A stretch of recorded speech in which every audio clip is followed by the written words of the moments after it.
할렐루야, 반갑습니다. 오늘 함께 나누실 말씀 창세기 4장 1절부터 26절까지 가인과 셋의 차이점, 가인과 셋의 차이점에 대해서 함께 말씀을 묵상하면서 은혜 받기를 소망합니다. 읽으신 바와 같이 가인은 아담과 하와의 장남입니다. 첫째 아들로 태어나서 부모의 사랑을 참 많이 받았을 것 같습니다. 그리고 비록 아담과 하와가 에덴 동산에서 쫓겨났지만 그래도 세 식구가 행복하게 살았을 것 같습니다. 그리고 뒤이어서 동생 아벨이 태어납니다. 네 식구가 참 행복하게 살았을 것 같습니다.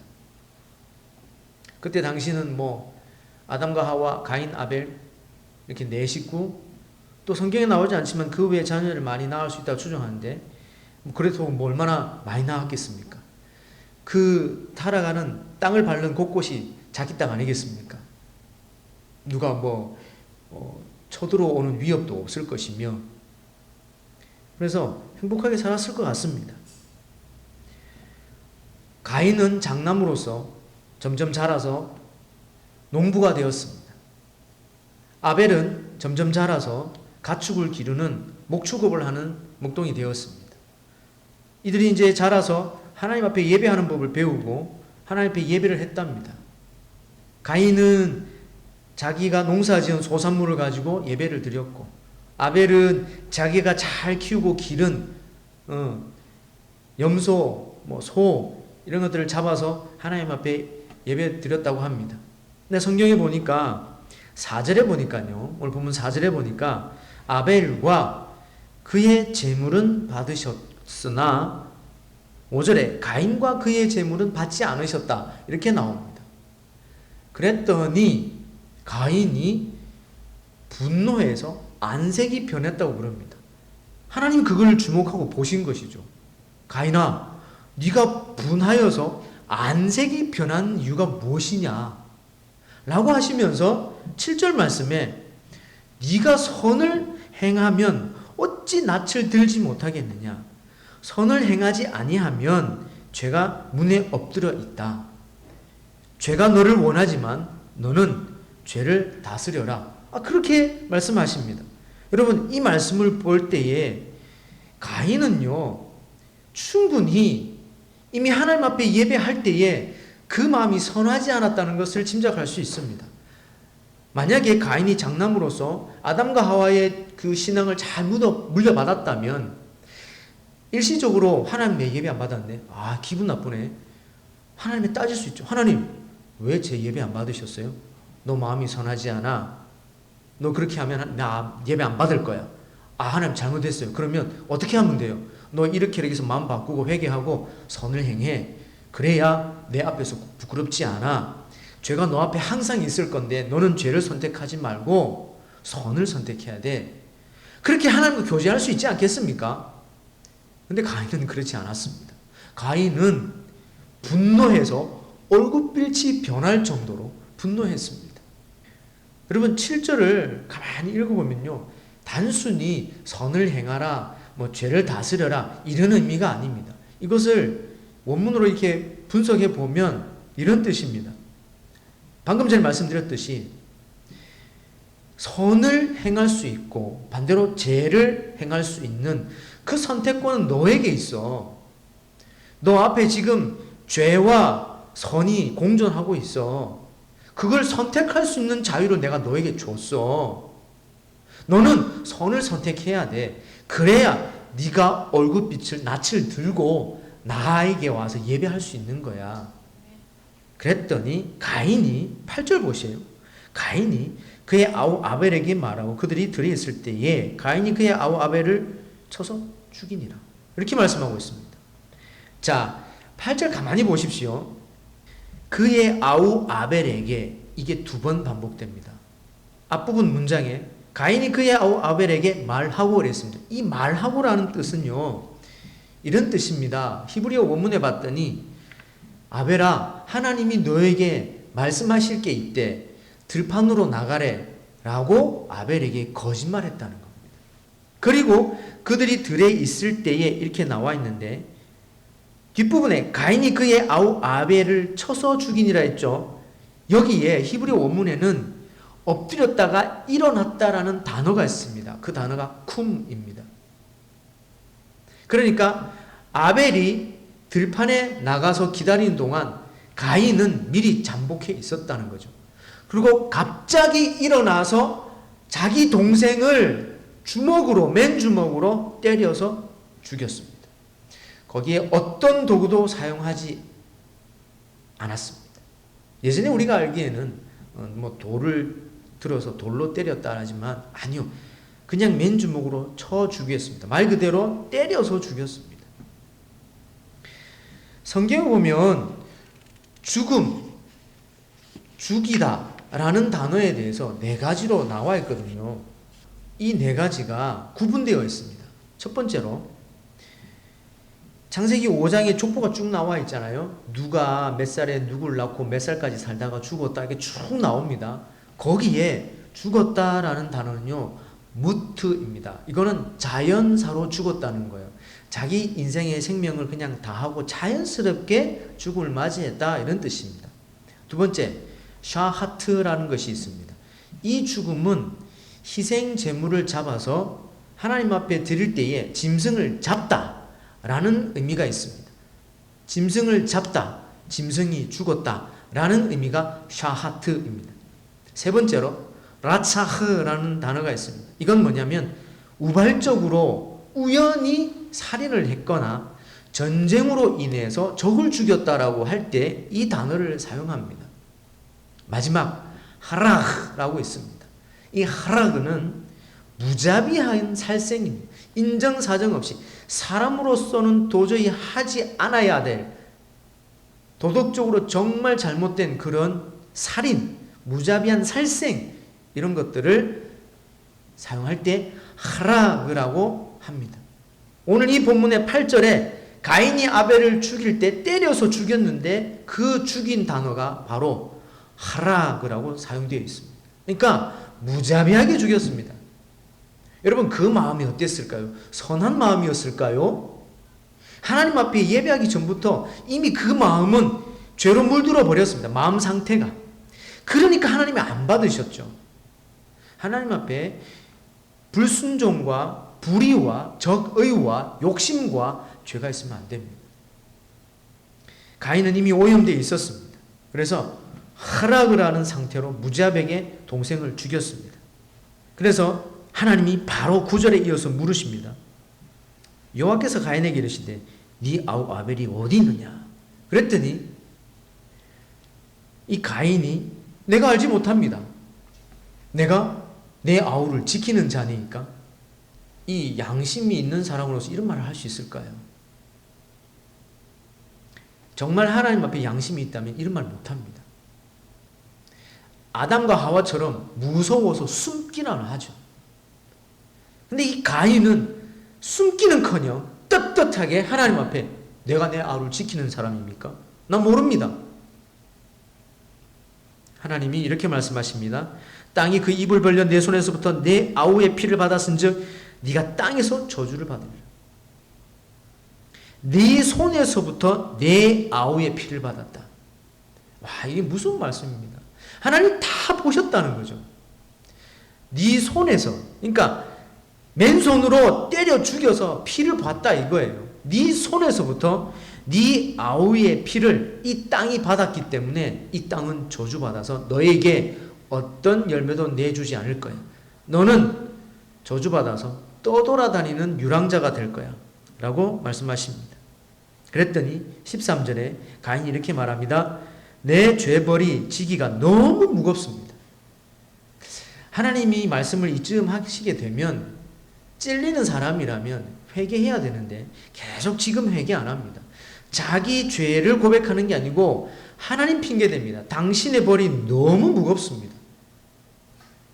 안 죽은 게 다행이죠. 예? 그 자리에서 안 죽은 게 다행이라고. 근데 가인은 이 벌이 너무 무겁습니다. 하나님이 그 호소를 받으십니다. 가인이 뭐라 그러냐면 내가 이게 다니는데 내가 죽을까 겁납니다. 아니 그렇게 하나님 앞에 당당한 사람이 왜 겁이 날까요? 그건요 본능적으로 겁나게 되어 있습니다. 죄를 지은 사람은 겁나게 되어 있습니다.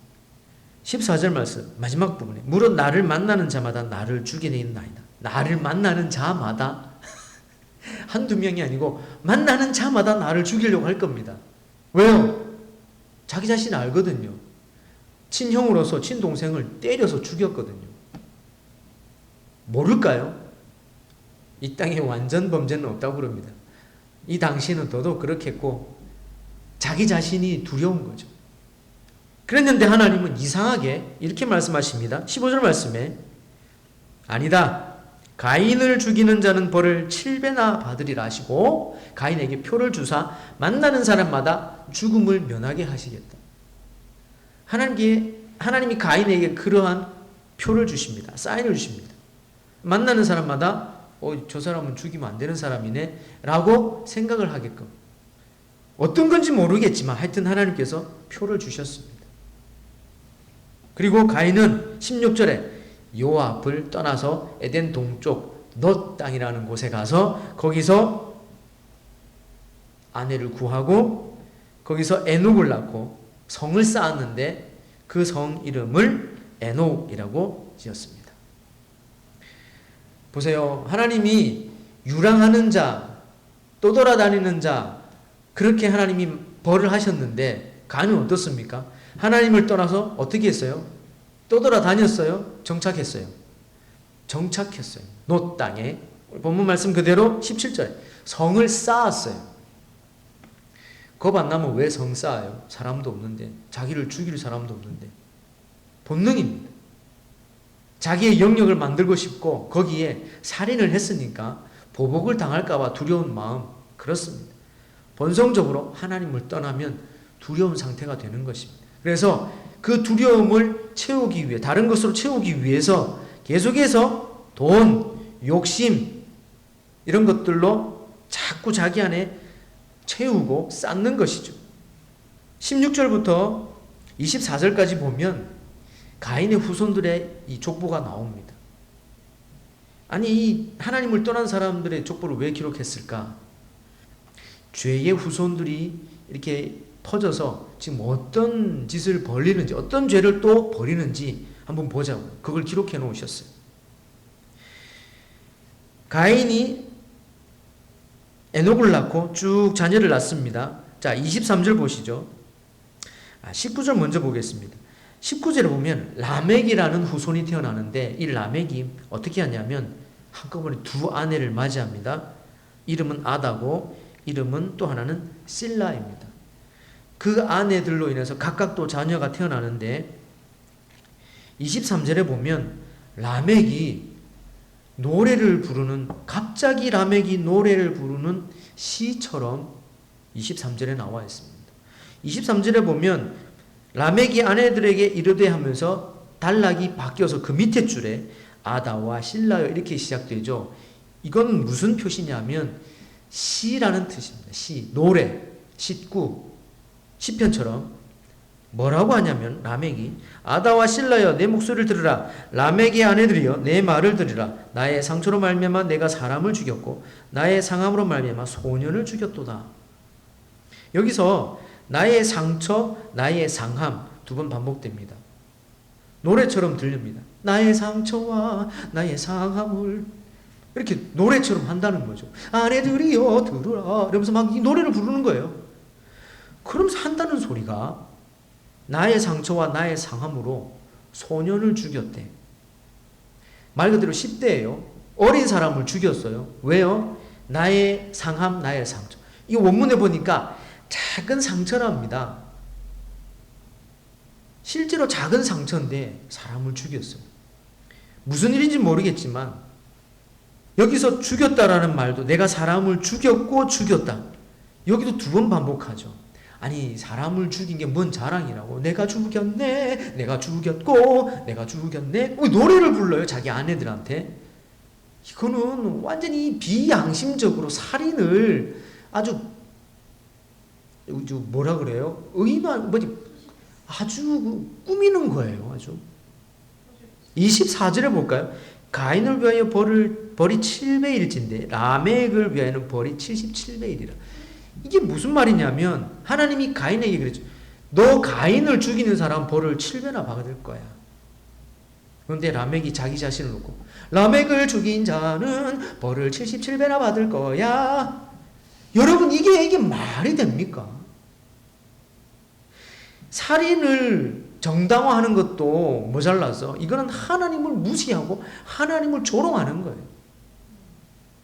얼마나 그 마음이 비양심적이고 죄로 물들었냐니까. 이게 하나님 앞에 너무 이거는 비양심적이고 떳떳하고 하나님을 조롱하는 거예요.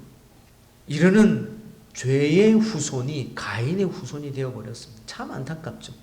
오늘날에도요, 예전에 드라마 제목에 가인이라는 단어가 등장해서 아주 미스터리 스릴러 같은 드라마가 있었어요. 제목이 생각이 안 나는데. 가인이라는 거는 좋은 의미로서 쓰지 않습니다. 오늘날에도. 나쁜 사람 대표적으로 이렇게 붙이지. 참 안타까운 사람이 되었습니다.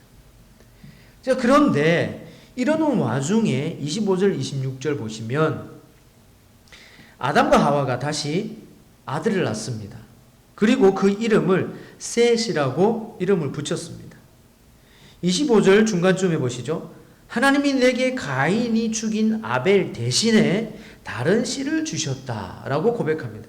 이걸 히브리어 원문을 보면 어떤 뉘앙스가 있냐면 내가 아들을 낳아서 가인이라고 이름을 붙였는데 저 아들이 동생 아벨을 죽이고 그것도 부족해서 저렇게 자기 마음대로 떠돌아다니다가 후손을 낳았는데 그 후손 가운데 라멕이 또 살인을 저지르고 그 살인을 저질렀는데도 불구하고 뉘우치지 않고 오히려 저렇게 정당하게 떵떵거리고 잘 사는 저런 불순종하고 악한 모습을 보니 이제는 우리가 하나님을 떠나서는 살 수 없겠구나.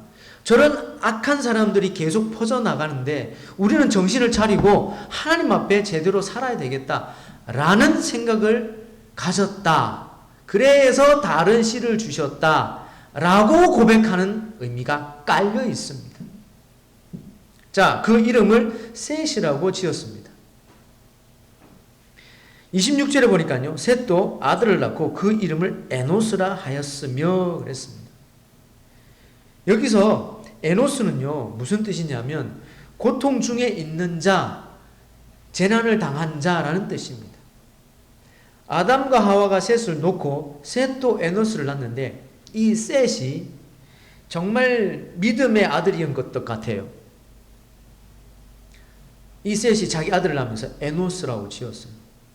셋이 자기가 인생을 살아보고 결혼을 하고 자녀를 낳고 보니까 누구나 재난을 당하고 누구나 고통을 당할 수 있는데 하나님을 떠난 사람은 그 고통 중에 그 영혼이 고통당하는 해결이 안 되는 거예요.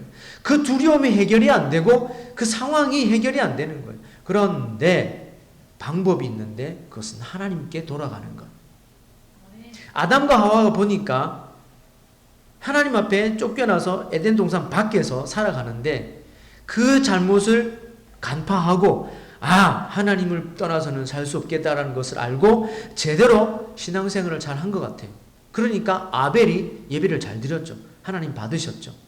그 부분적인 그 신앙적인 부분을 이 셋이 본받은 것 같아요. 그래서 이 셋도 하나님 앞에 예배 드리면서 깨달은 것 같아요. 내 인생은 고난당할 수도 있고 재난 중에 있는데 누구나 그럴 수 있는데 하나님 앞에 가까이 가는 자, 하나님 앞에 예배 드리는 자는 거기서 구원함을 받고 거기서 해결함을 받고 하나님 앞에 나아가는 자는 더 이상 그 고통 중에 있지 않고 해결을 받더라 라는 고백이 담겨져 있는 거죠. 그래서 26절 마지막 부분에 그때에 사람들이 비로소 여호와의 이름을 불렀더라라고 했습니다. 비로소 거기서 그때에 하필 그때에 하나님의 이름을 불렀습니다. 하나님의 이름을 불렀다라는 말이 뭐예요? 그거는 예배했다는 거예요. 그때에 비로소 이거는 우리가 고통 중에 우리가 그냥 고통으로서 끝날 게 아니고 하나님께 나가야 되겠다. 이 고통 중에라도 하나님께 나가야 되겠다. 재난을 당했어도 하나님께 나가야 되겠다. 라는 신앙 고백이죠. 여러분, 우리가 그래서 이 주일날 예배 오는 겁니다. 다들 똑같이 살지만 그 중에서 우리는 하나님 앞에 나가야 되겠다. 언제요? 가장 잘 모일 수 있는 날, 다 쉬는 날, 일요일, 주일 아침에 이 1시간 하나님 앞에 예배하자는 거예요. 자, 셋과 에노스 이름이 나옵니다. 이 사람들이 재난을 당하고 고통 중에 있습니다. 그런데 이 사람들이 얼마나 살았을까요? 이 사람들이 재난을 당하고 고통 중에 있는데 도대체 얼마나 살았을까요? 저는 궁금했습니다. 그래서 5장 계속 읽어보니까 신기하게도요, 셋은 자녀를 낳고 912세를 살았답니다. 창세기 5장 8절. 또 에노스는 자녀를 낳고 11절 말씀, 5장 11절 말씀 905세를 살았답니다. 물론 여기 족보를 읽어보면 당시에 800세, 900세 뭐 어마어마하게 살았습니다. 네. 그런데 만약에 정말 이 이름 그대로 재난을 당하고 고통 중에 있다면 뭐 300세, 200세 이래 살다가 죽어야 되지 않겠습니까? 그런데 그렇지 않았다는 겁니다. 그건 뭐냐면 하나님이 그 재난 당하고 고통 중에 있어도 하나님이 지키셨다는 거예요. 하나님이 함께 하셨다는 거예요. 그걸 우리에게 지금 말씀하고 있는 거예요. 가인과 셋의 차이점을 여러분 이제 아시겠습니까? 아담과 하와의 장남, 인류의 첫 번째 장남이에요. 살인자가 되어버렸어요. 하나님을 떠나버렸어요. 그 후손들이 죄의 후손들이 되어버렸어요. 그런데 셋은 하나님 앞에 예배했습니다. 하나님을 찾았습니다. 그래서 보시는 바와 같이 가인은 악한 살인자의 대표적인 사람이 되었습니다. 유랑하는 사람입니다. 하나님을 떠난 사람, 대표적인 사람이 되어버렸습니다. 그런데 에노스, 셋은 고통당하고 재난 중에 있어도 예배했습니다.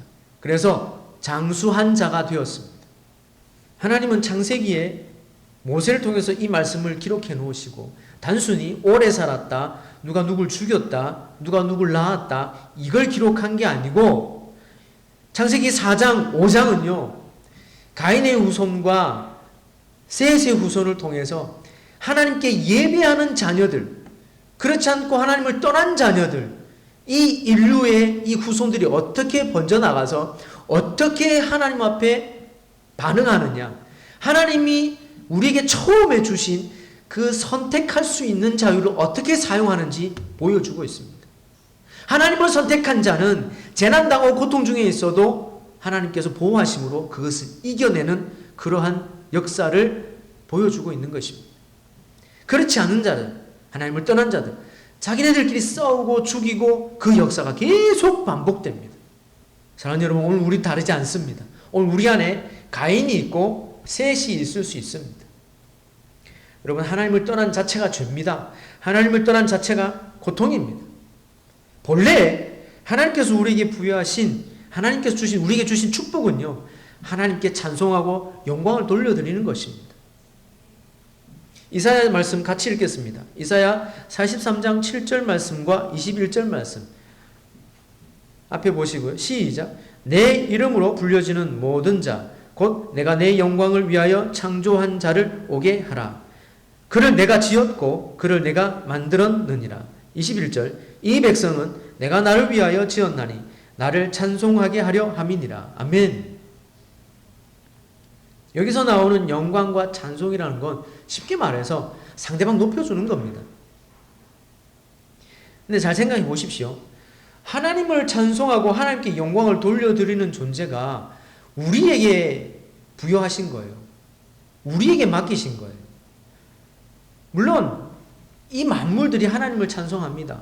만물 자체, 존재 자체로 하나님께 영광 돌립니다. 근데 우리가 소리를 내고 언어가 있고 사고방식을 담아서 우리의 생각을 담아서 우리의 언어와 우리의 몸짓으로 하나님 찬양하고 영광 돌린다. 그것은 사람에게만 부여하신 축복입니다.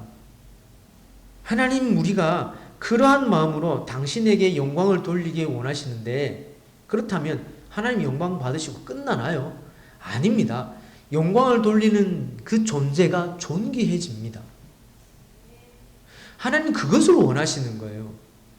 단순히 하나님이 영광 받으시려고 대접 받으시려고 하는 게 아니라 우리가 먼지였잖아요. 티끌이었잖아요. 근데 우리가 이렇게 조직이 되어서 하나님 만드셔서 하나님의 생기를 받아서 하나님의 형상을 받아서 선택할 수 있는 자유를 부여받았는데 그 자유함으로 하나님께 영광을 돌려드려서 그 영광 돌림으로 말미암아서 내가 찬송도 부를 수 있고 하나님의 아름다운 이름을 높여드릴 수 있고 내가 고백하면서 내가 은혜 받을 수 있고 내가 깨달을 수 있고 하나님이 원래 나에게 부여하신 사랑과 축복과 그 많은 모습들 가운데 하나님이 이런 모습인 나이가 받았구나, 내가 이런 사랑을 받은 사람이구나 라고 발견하기를 원하세요.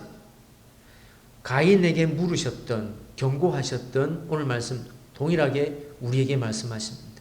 너는 죄를 선택하지 말고 선을 선택해라. 이번 한 주간도 선을 선택하고 하나님을 선택해서 하나님이 주시는 그 은혜를 묵상하고 그 하나님을 찬양하고 영광 돌리는 저와 여러분 되기를 간절히 축원합니다.